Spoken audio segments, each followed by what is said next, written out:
பாபா ஓர் கருணாலயம், பாதம்தான் கமலாலயம்.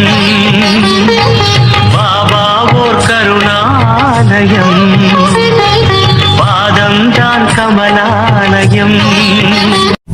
சாயப்பா உறவுகள் அனைவருக்கும் வணக்கம். சாயப்பா மேல் நம்பிக்கை வைத்து அவரை நினைத்துக் கொண்டிருக்கும் உங்கள் அனைவரின் வேண்டுதலையும் சாயப்பா நிறைவேற்றுவார். நல்லதையே நினைப்போம், நல்லதே நடக்கும். என்றும் சாயப்பாவின் அருள் உங்களுக்கு இருக்கும். நம் மனதிற்கு இதமான சாயப்பாவின் இன்றைய அருள்மொழியை கேட்போமா? அன்பு குழந்தையே, உன் செயல் அனைத்துமாக உன் சாயப்பா நான் இருப்பேன். நீ என் பரிபூர்ண அருளும் ஆசிர்வாதமும் அன்பும் பெற்ற என் பிள்ளை. உன் வாழ்க்கையில் துன்பத்தையும் கஷ்டங்களையும் அதிகமாக சந்திக்கிறாய், அவமானங்கள் எதிர்கொள்கிறாய் என்றால் வாழ்வில் நீ முன்னேற்றம் என்ற அடுத்த கட்டத்திற்கு உன் பயணம் நுழைந்து விட்டது. புதிதாய் இருக்கும் விஷயங்கள் முதலில் புதிராக இருக்கும், புரியாது. செல்லும் பாதை புரியவில்லை என்றால் பாதை கடினமாக தெரியும். சுலபமாய் பயணிக்க அதை நீ முதலில் எப்படிப்பட்ட பயணமாய் இருக்கிறது இருக்கும் என்று நீ உனக்கே புரிய வைக்க வேண்டும். உன் மனம் என்பது உனக்குள்ளே இருக்கும் எதிரி. அது உன்னை குழப்பி உன்னை தடுமாற வைக்கும்.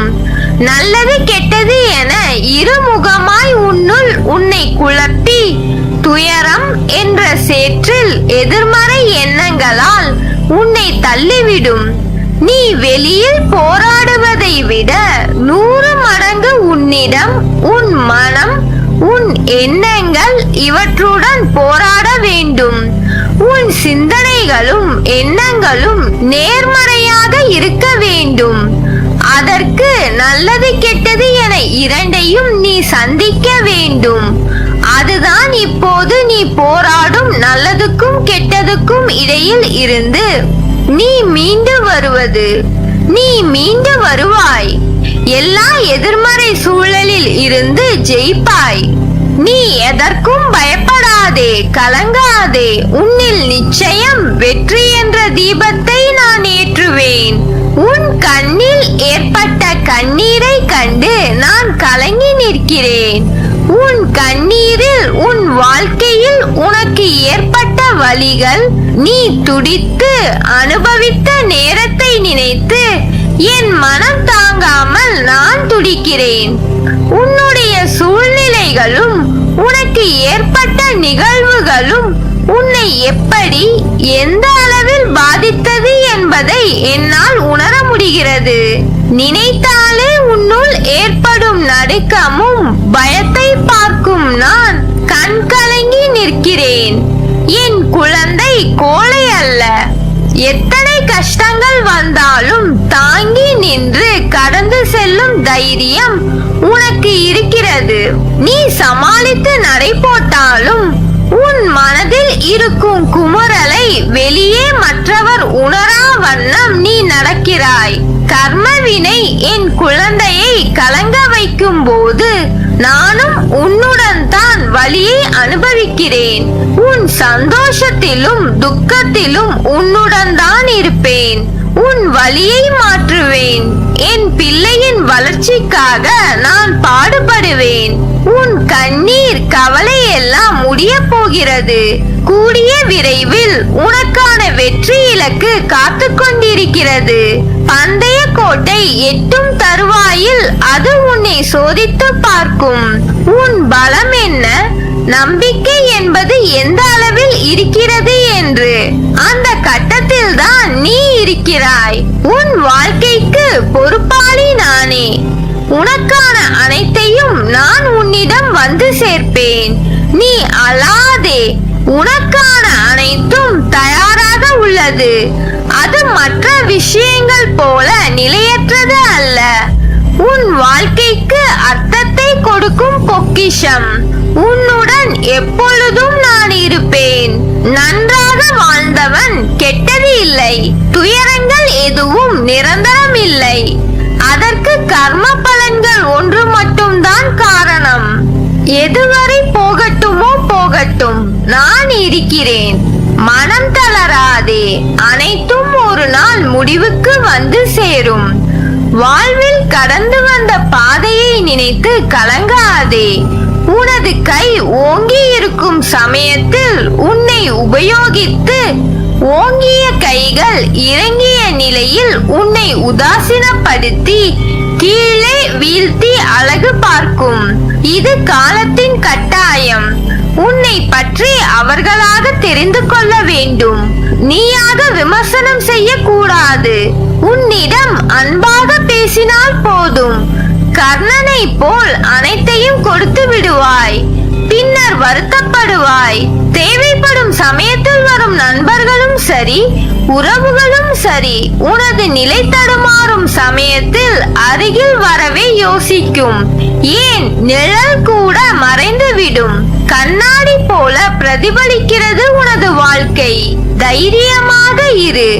எல்லாம் இழந்தாலும் கலங்காதே. உன்னை சுற்றியுள்ளவர்களை பற்றியும் அவர்கள் உனக்கு தடையாக இருப்பதை பற்றியும் கவலைப்படுகிறாய். அழிந்து போகிற வாழ்க்கையில் அவரவர் தன் மனம் போன போக்கில்தான் போவார்கள்.